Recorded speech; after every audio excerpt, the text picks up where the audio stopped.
They showed up at my door like vultures, eyes sharp, smiles stretched too tight to be real.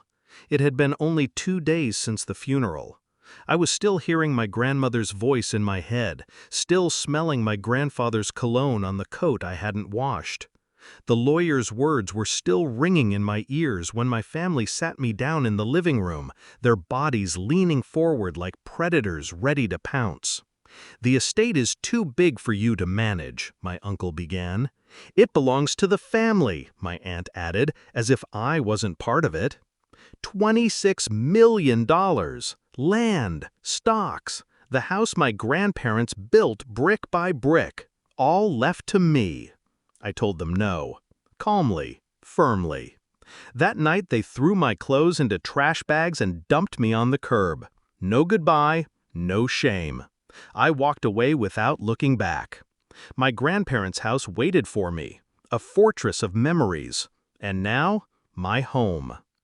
We used to eat Sunday dinners together, laughter spilling over the table, my cousins fighting over the last slice of pie.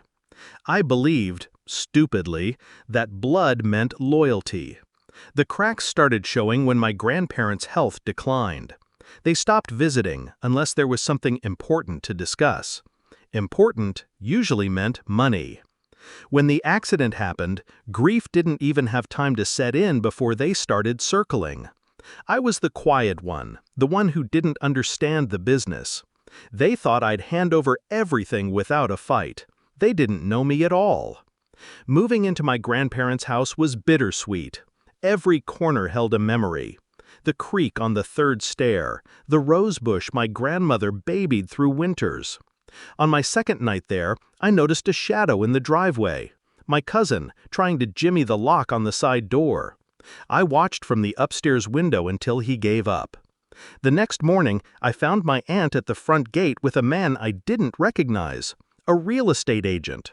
She claimed she had the authority to sell the house. She didn't.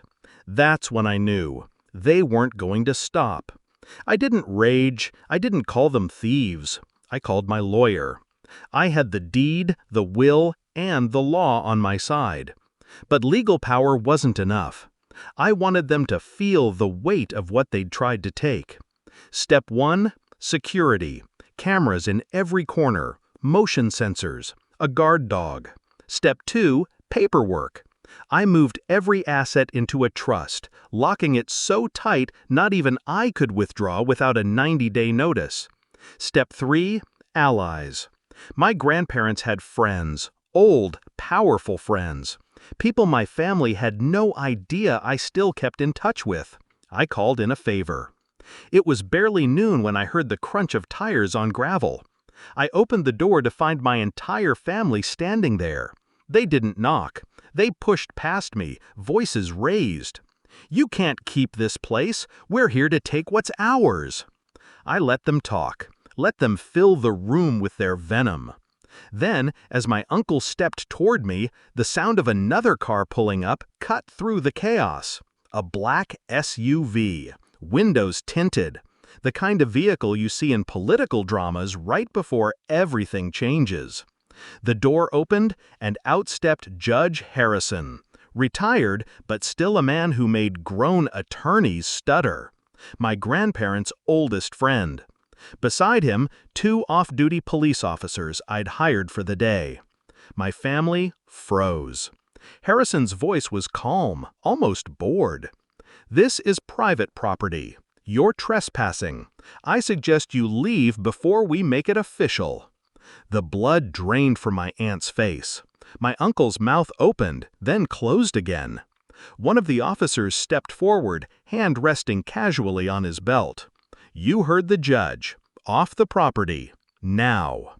They left in silence. No shouting, no threats. Just the shuffle of defeated footsteps.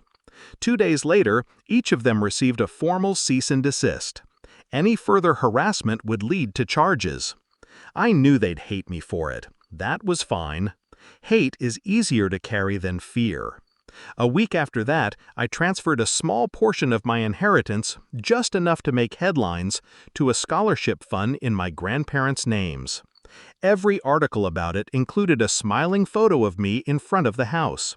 The message was clear. I wasn't just keeping it, I was honoring it. People think revenge is fire, a quick, consuming blaze. It's not. It's ice. Slow. Controlled. Enough to freeze someone where they stand, to make them see exactly what they've lost and know they can't touch it again. The house is quiet tonight. The rose bush is blooming early this year. I think my grandparents would be proud. And my family? They can keep their silence. It's the only thing they have left.